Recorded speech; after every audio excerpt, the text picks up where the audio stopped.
transaksi dalam Google AdSense termasuk transaksi jualah yang hukum asalnya tidak terlarang, dengan syarat materi iklannya tidak bermasalah dan tujuan iklannya tidak mendukung hal yang haram, dengan kesepakatan yang tadi atau dengan syarat yang tadi kita sebutkan. Unit jasanya halal. Yang kedua, tidak ada unsur ta'awun alal itsmi wal udwan. Kita tidak mengetahui berapa banyak orang yang akan mengklik iklan di situs peserta bisnis online Google AdSense. Selama upah yang diberikan jelas sebagai kompensasi atas klik pada setiap pengunjung, transaksi tersebut tidaklah terlarang secara syariat. Namun kita wajib memastikan isi iklan tidak ada yang bermasalah dan menghindari iklan produk-produk yang terlarang. Jika dua ketentuan ini terpenuhi, maka upah iklannya jika kedua ketentuan ini tidak terpenuhi, maka upah iklannya bermasalah karena tidak memenuhi syarat jasa yang sah secara syar'i. Baik, kita coba lihat ya. Ada orang yang memasang AdSense. Yang kita pahami ketika anggota itu mendaftar AdSense dan mau masang iklan, maka yang bisa dilakukan adalah membatasi dengan kategori ya.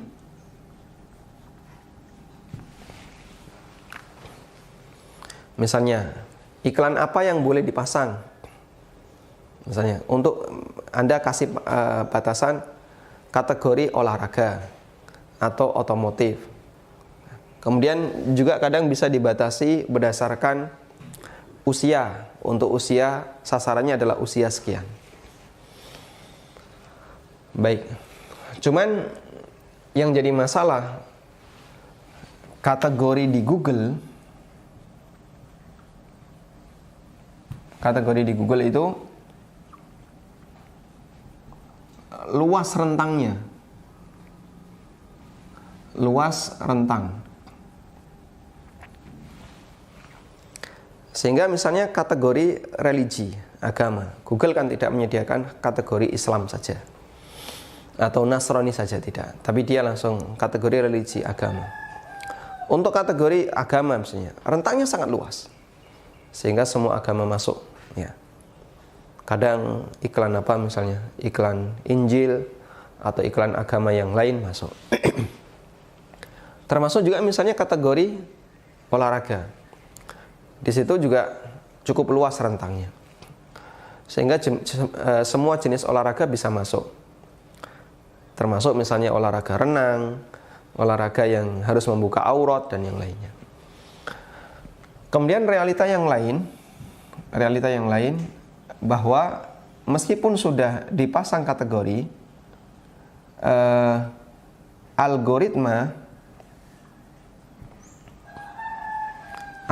iklan itu menyesuaikan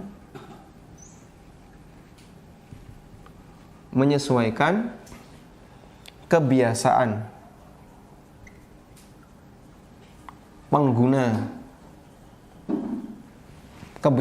pengguna device-nya, pengguna alat.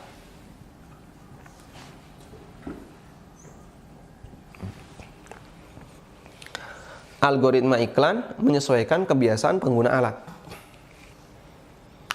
Sehingga bisa jadi kita sudah berusaha untuk membatasi dengan kategori. Namun pengguna alat ini, pengguna HP atau pengguna laptop, dia sering nonton sesuatu yang lain. Maka muncul iklan sesuai dengan algoritma pengguna. Ya, sehingga di sini lebih sulit lagi untuk dikendalikan.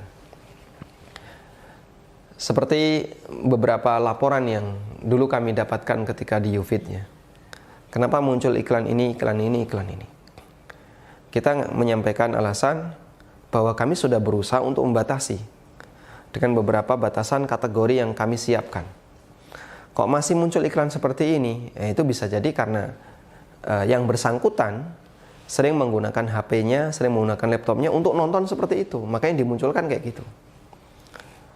Karena kalau kemudian orang misalnya sering nonton otomotif, lalu dia dimunculkan iklan Injil, dia nggak tertarik. Maka diarahkan ke iklan yang sesuai yang dia tonton. Padahal Google itu merekam kebiasaan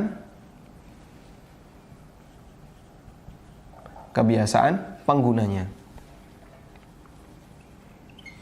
Nah, bagian inilah yang cukup sulit untuk bisa kita kendalikan. Karena itu kembali kepada aturan tadi, bahwa dalam jual beli jasa Anda harus memenuhi dua ini. Jasa itu halal manfaat, dan yang kedua tidak mengandung unsur tolong menolong dalam maksiat. Bisa jadi dari sisi konten iklannya nggak ada masalah, kontennya tidak ada aurat, tidak ada konten bermasalah. Tapi tujuannya bermasalah, mengajak orang untuk berbuat maksiat. Sehingga misalnya sering kita lihat konten iklan game. Iklan game itu kan cuman animasi ya. Animasi game apa itu, yang orangnya kecil-kecil itu ya. Orangnya kecil-kecil, nggak ada wanita di situ, nggak ada aurat. Animasi nggak ada wanita. Game semut misalnya, menghancurkan kerajaan semut. Namun arahnya game kita tahu, dia mengajak orang untuk membuang-buang waktu, menyanyiakan waktunya. Sehingga bisa jadi ada tolong-menolong dalam maksiat atau tolong-menolong dalam hal yang sia-sia. Dan ini tidak selayaknya kita lakukan. Baik, Anda bisa bayangkan aplikasi Anda bentuknya hadis, isinya Al-Quran hadis. Tapi tiba-tiba muncul iklan kayak gini. Jadinya kan menurunkan wibawa. Di sebuah masjid ada orang yang mengiklankan game, itu menurunkan wibawa. Karena itu penting untuk memperhatikan poin-poin tadi ya. Membatasi semaksimal mungkin. Kemudian kalaupun kategorinya sangat luas, jika bisa dibuat lebih sempit, lakukan. Dan nah, bagian ini yang susah untuk kita kendalikan, karena ternyata iklan yang muncul dia menyesuaikan dengan kebiasaan pengguna. Karena itu di sini ada beberapa fatwa ulama tentang Google AdSense. Seperti yang disampaikan dalam fatwa Islam dari penjelasan yang disampaikan oleh Syekh Muhammad bin Shalih Al-Munajjid hafizahullah taala. Ketika beliau ditanya tentang Google AdSense, beliau mengatakan, al-aslu annahu la yajuzul ishtiraku fi hadzal barnamij al-i'lani.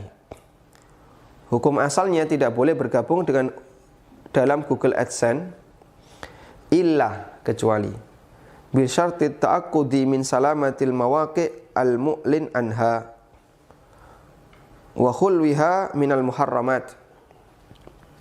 Kecuali bisa dipastikan bersihnya berbagai macam situs yang diiklankan tersebut dari hal-hal yang haram. Li'annahu la yajuzul i'lanu wad-di'ayatu wal-i'anatu ala nashril munkarat.